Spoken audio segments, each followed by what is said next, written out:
Mr. Alden Richards abay nagpahayag ng inaasahang pagbabalik nito. No, ano nga ba ang inaasahan ni Alden Richards? But before that, if you haven't subscribed yet to my YouTube channel, please don't forget to like, share, and subscribe at hit mo na rin ang notification bell for more showbiz updates. Bago tayo of course magpatuloy sa ating updates for today's video, nais kong pasalamatan kayo for always watching and trusting this channel. Thank you so much sa inyong palagiang panonood at palagi ang pagsubaybay sa mga updates po natin. Maraming salamat po. At ngayong araw, ito na pag-usapan natin that si Alden Richards on Men Who Matters 2025 trophy. Sabi niya, parang nagbubunga yung works ko behind the camera.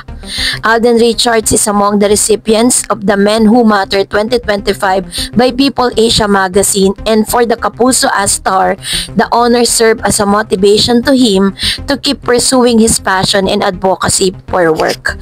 In Aubrey Carampel report on 24 Oras Wednesday, the Asia multimedia star shared that he is now the legacy building stage of his life. Sarap lang sa pakiramdam kasi parang nagbubunga lahat ng mga works ko behind the camera, he said. I'm in my legacy building stage, and the question every day that pops in my head is, how do you want to be remembered by the people around you? And that's the reason why I keep on doing what I am doing. Alden had made his directorial debut on Out of Order, which premiered at the Nang Asian Film Festival in June.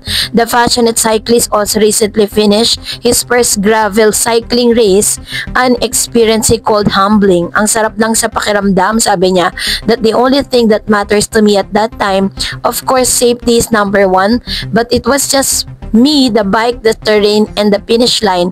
Ang saya, uulitin ko yon, sabi niya. And in July, he enrolled the flight school of his aviation journey. He said, the reason why it's happening to me right now is alam ni Lord, one way or another, I'm gonna be able to finish that. I'm taking it one step at a time. Wala akong minamadali, sabi niya. Alden currently balanced all this while serving as a host of Kapuso reality competition Stars on the Floor. Per Alden, the people in the show all got to build solid relationship with each other. Now that we're reaching almost end, di pa tapos mga kapuso, pero almost the end. Medyo may konting melancholic feeling lang, but kaya naman, malay mo, season ta na, no? Stars on the Floor on GMA Network every Saturday 7:15 p.m. So dahil dito, sa isang interview nga, something na nararamdaman si Alden Richards, sa gusto niya, sanang may bumalik at talagang may comeback, no? May nararamdamang lungkot si Alden Richards habang papalapit na ang mga huling episode ng Stars on the Floor. Bilang host ng Stars on the Floor, ibinahagi ni Alden na malapit na sa puso niya or malapit na sa puso niya ang dance show. Sa report ni Aubrey Carampel sa 24 Oras noong Miyerkules, August 13, inamin ni Asia multimedia star at box office king na nakaramdam siya ng melancholic feeling nang mapag-usapan ang nalalapit na huling episode ng naturang show. Now that we are reaching almost the end, hindi pa po tapos mga kapuso, pero almost the end, medyo may melancholic or parang sinasabi niya na medyo nalulungkot siya. No, that kasi nga naman 'di ba parang malapit nga sa puso niya itong show na to. Pero sabi ni Alden, malay mo may season 2 pa. Sa buong pagsasama nila ng Stars on the Floor, ibinida ni Alden na talagang naging malapit silang lahat sa isa't isa. Nabuo talaga yung relationship, naging solid talaga lahat, sabi nito. Kamakailan lang nag-perform si Alden ng isang sexy number kasamang female dance stars na sina Thea Ashley, Dasuri Choi at Kakay Almeda sa special episode nila noong Saturday, August 9. Sa latest episode ng dance show, na-reveal na rin ang final star duos na maglalaban-laban para sa tatanghalin ng Ultimate Star Dance Duo. So, mainit talaga at kailangan nating abangan ang ibang pang mga pasabog sa Star on the Floor tuwing Sabado ng gabi 7:15 p.m. sa GMA.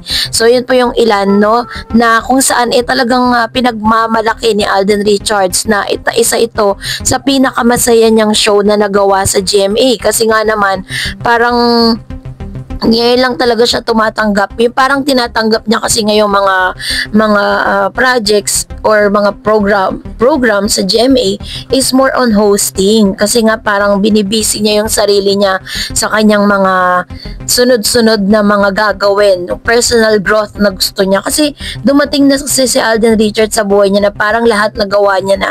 Parang meron lang siya yung mga dreams niya na maging piloto. Tapos dreams siya maging Air Force na maging sundalo, 'di ba? Parang ang dami niyang gustong gawin sa buhay niya. Kaya isa-isa niya itong ginagawa. Pero sabi niya hindi naman daw siya nagmamadali. Kaya naman sa mga nagtatanong kung bakit wala pa ring love life ang isang Alden Richards, kasi nga sabi niya nga sa kanyang interview na mas minabubuti niya na mag-antay kasi alam niyang darating niya ng kusa.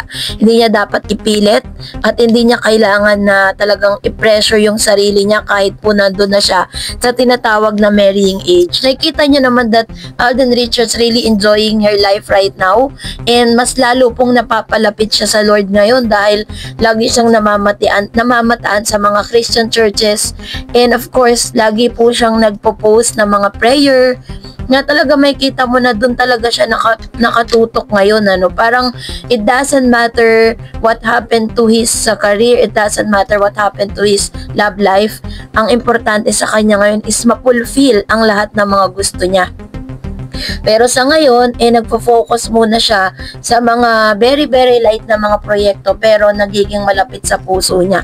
Yun po ang ilan sa mga sinasabi ni Alden. Kaya ang hiling niya at request niya po dito po sa GMA, mga bosses at sa lahat ng mga kasama niya dito po sa pamunuan ng GMA executives, yan sila Attorney Annette Gozon, na wish niya na sana nga magkaroon ng second season or season 2 ng Star on the Floor. Kasi nga parang sobrang malapit na ito sa kanyang puso ngayon. Kaya naman ngayon pa lang kinocongratulate na natin si Alden for the success of his program Stars on the Floor. And now, narito naman ang ilan sa mga comments, reaction patungkol naman sa ating latest update. So magbabasa tayo. Unahin natin ang komento mula po kay Miss Jovelyn. Sabi niya, malay nyo, busy lang si Catherine kaya hindi siya uma-attend ng awarding. Huwag nyo isipin na magkaaway sila Alden. Basta ako cut din lang palagi. Ayan. So, hindi naman talaga natin kailangan isipin na magkaaway sila or meron silang hindi pagkakaunawaan. Dahil pag nagkikita po sila, is nagbabatian naman sila. Hindi naman sila nagdededmahan, diba? Sabi ni Miss Raquel, alam nyo, nagugustuhan ko yung sinabi ni Alden dyan sa interview niya sa GMA News, hindi raw fame at hindi rin money ang nagmamatter sa kanya. So talagang laylo talaga si Alden ng konti sa showbiz.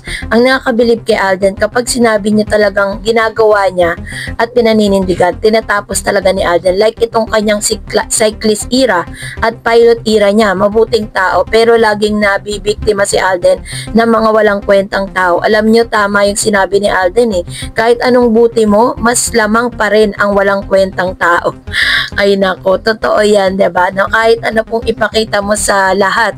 Sabi nga ng kasabihan, you cannot please everybody Hindi mo mapiplease ang lahat na kahit ano pang ipakita mong kabutihan, lalabas at lalabas na may mga tao pa rin pilit kang gagawa ng hindi maganda, lalo na po yung mga mapang-abusong tao. So, that's it for today. For more videos and updates, please don't forget to like and subscribe. And please don't forget to follow my Facebook page, Dar Eds TV. God bless everyone.